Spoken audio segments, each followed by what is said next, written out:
Hello guys, so I could not find a proper video explaining how to wire up the PROMA SD model.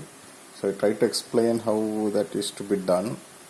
So as you see, actually I have not, there is nothing on the controller side. So this side has to go to the controller.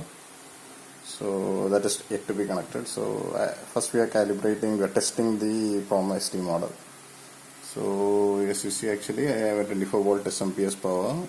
And it supplies power to my stepper motor, stepper driver, as well as it power 24 volt to my PROMA SD.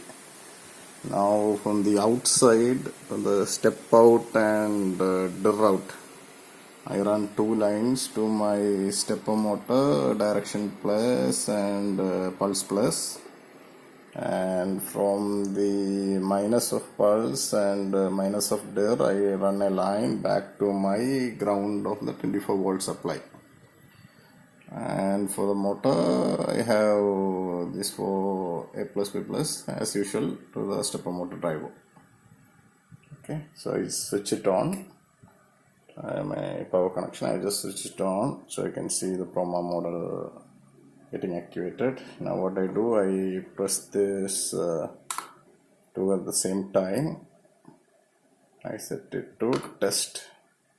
So now what should happen, it should simulate okay, so if you can see, it is simulating the plus and minus, adjusting to 120. So if you can see the motor, it is rotating in opposite and anti-clockwise and anti-clockwise direction. So I guess this is as it is. I could not find a proper video before, so I am uploading this video. Thank you.